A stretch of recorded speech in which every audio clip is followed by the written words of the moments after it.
Hello everyone, and welcome to 2017 Champions Showdown in St. Louis. It's a highly anticipated event featuring 8 players.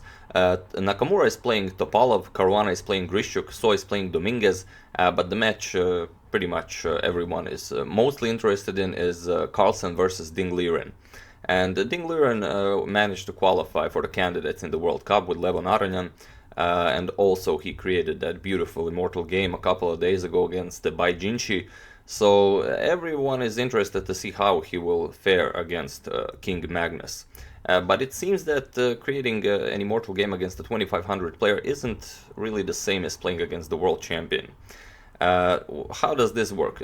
Carlsen and Liren will play 30 games. They already played the first 3 sections, so they played 4 30-minute games. The result was 2.5 to 1.5 in Carlsen's favor. Then they played 6 20-minute games. Here the result was 4.5 to 1.5 to Carlsen's favor. And in these first 10 games, Carlsen didn't lose a single game. After that, they played 8 10-minute games, and the result was 6.5 to 1.5 in Carlsen's favor, with Carlsen losing only the first game in this section. So I've seen some tweets on Twitter that Carlsen is doing now to Liren what Fischer did to Larsen and pretty much everyone else in the candidates.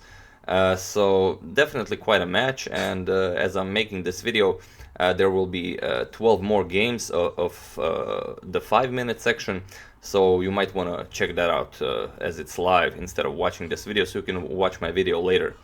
But this is one of the games. This is the last game from the 10-minute section. I kind of like this game since it's a fun game and it's a pretty poisonous game for a 10-minute game. So this is the one I decided to show you. Carlsen has the black pieces and Liren plays knight to f3.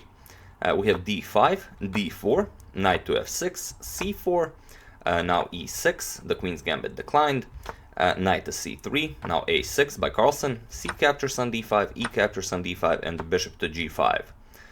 Bishop to e6, now e3, knight b to d7, both players just developing, no action so far.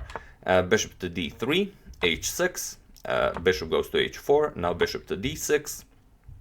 We have castles, Carlsen also castles, rook to c1, rook to e8, a3, c6, and bishop to g3. Here we have some action between pieces. Liren offers the exchange of the dark square bishops. So Carlsen captures, we have h captures on g3, and now bishop to g4. Carlsen doesn't want Liren to play knight to e5 and maybe to get f4 in, so he stops this with bishop to g4. Knight to e2, preparing that knight to come to f4.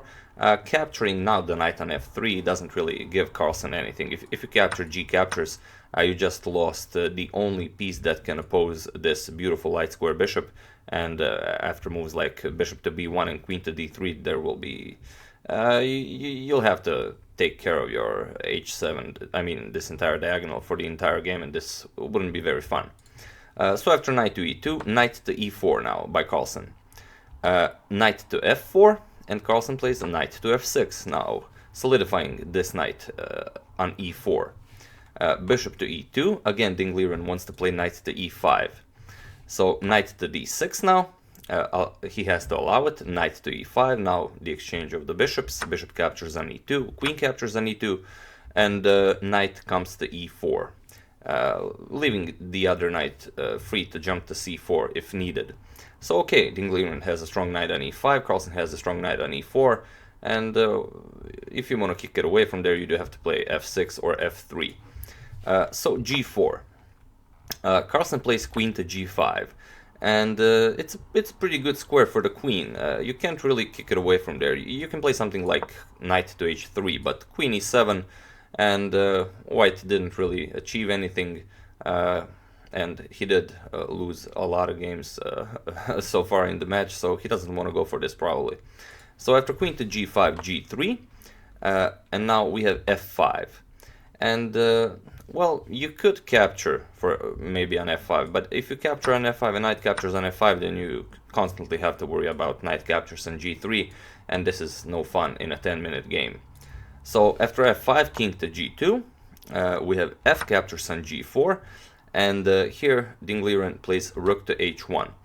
He doesn't want to recapture on g4 with knight captures on g4. He wants to play rook h1, rook h4, and then, only then, recapture. Of course, you can't recapture with the queen. This loses immediately to rook captures on e5, removing the defender of the queen. And if you capture, you just lost a knight, so no point in doing this. Knight captures on g4 is an option, but Ding Liren decided to play rook h1 and rook h4 to capture the pawn only then. Knight to f6, rook to h4, and here Ding Liren now is threatening to capture the g4 pawn, and this is a very poisonous position. Now Carlsen could probably play h5 here, but this required a lot of calculation, and the result was nothing conclusive. If you play h5 here, then you do allow knight captures on h5, and after knight captures on h5, rook c to h1. You're attacking this knight now. If the knight moves, this knight is covering f7, so rook to h8 is checkmate. If you went for something like this, after rook c to h1, you'd have to play g6. And this is again problematic because you get rook captures on g4, now with a tempo on the queen. And here, if you allow rook captures on g6, you're just losing the game. So you have to play something like rook captures on e5. In here, the best move isn't actually to capture the queen. The best move is to capture the rook with d captures on e5. Now, you're still attacking the queen, but you're also attacking the knight on d6. And after queen captures on e5, now you play rook captures on g6.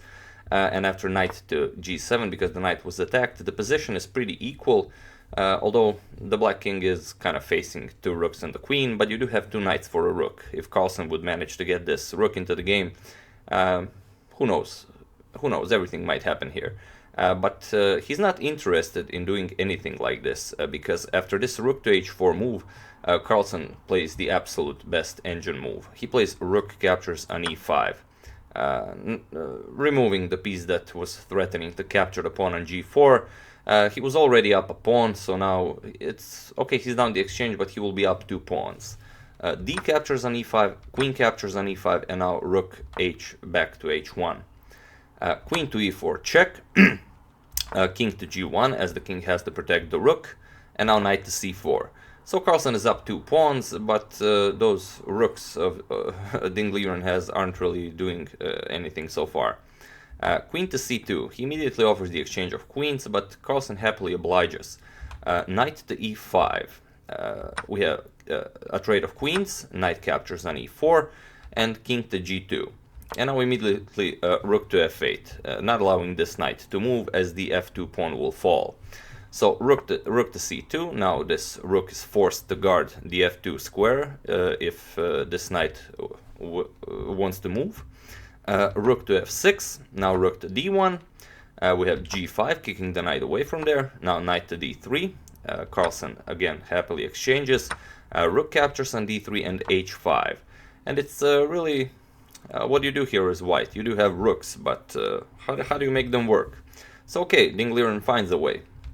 b4, he wants to break open on the queen side. h4 by Carlsen, you don't want to capture here, you simply undouble Carlsen's pawns and then you're really losing the game. a4, we have king to g7, Carlsen gets his king into the game, as this is the end game, you do have to play with your king. b5, now a captures on b5, a captures on b5, and of course totally not capturing on b5 now, but getting the king deeper into the position. B captures on c6, b captures on c6, and now rook to a3. Ding Liren now wants to somehow get his rook into the game via the a file. c5, rook to d3, now attacking the d5 pawn. h3 with check, king to g1, and rook to d6, defending. And again, Carlsen is still up 2 pawns, he's still down the exchange, but doesn't really matter. This c pawn is a monster, this knight is, you know, it looks like it's more useful than these rooks. So rook to d1, king goes deeper into the position, rook to b2, now c4. rook to b8 and a c3 now, as the knight on e4 is protecting the c3 pawn. Now this is a monster passed pawn. Rook to f8 check, king to e5, rook to e8 check, rook to e6, now offering the exchange of rooks. Of course, Liren cannot accept this, as he would just lose the game.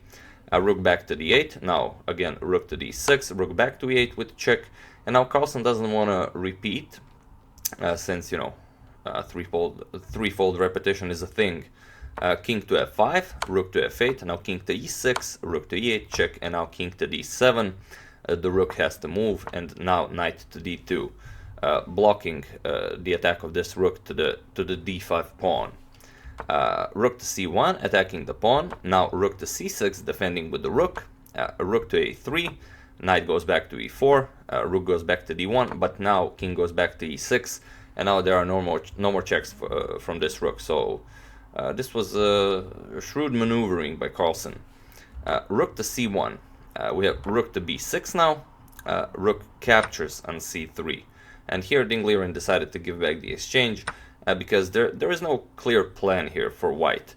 At some point, if he doesn't capture the pawn, Carlsen will play rook to b2, get his king here, push the pawn, and with knight to d2, it's gonna be very hard to defend this for white. And it was a 10-minute game. So rook captures on c3, knight captures, and rook captures. So now Liren is only down one pawn, and it's a rook sending, but the position is too much in Carlsen's favor, as Carlsen immediately plays rook to b1 with check, forcing Liren's king to h2.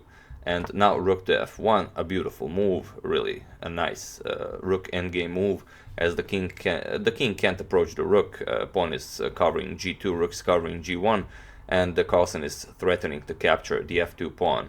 So the rook has to protect the pawn. Rook to c2, and now, as this rook is forced to protect the f2 pawn, Carlsen's king is free to wander about and finish the game.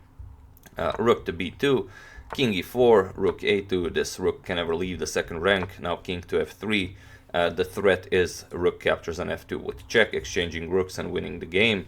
So Liren tries e4, maybe Carlsen will blunder, and this is actually a great opportunity to blunder the game, as if you play rook captures on f2 with check, rook captures, king captures, you get e5. And although you're up 2 pawns, you're still not going to win this game. d4, e6, d3, e7, d2. Now Liren brings in the queen, Carlsen brings out his queen, but the problem is Liren has queen e3 with check, sacrificing the queen, and if you capture the queen, it's a stalemate. Unfortunately, the white king has nowhere to go. And if you don't capture, if you play something like king to f1, now you get queen f2 check, sacrificing the queen on f2, and it's a forced stalemate. So after e4, of course, Carlsen didn't blunder. He's not, you know, world champion without a reason. He played king captures on e4, rook to e2 with check, now king to d3, rook to e3 with check, and after king to c4, the game is over. Liren resigned in this position. There is nothing for him to do.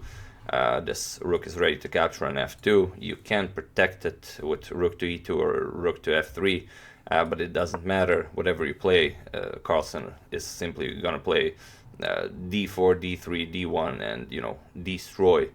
So yeah, after d4, Liren resigned the game, and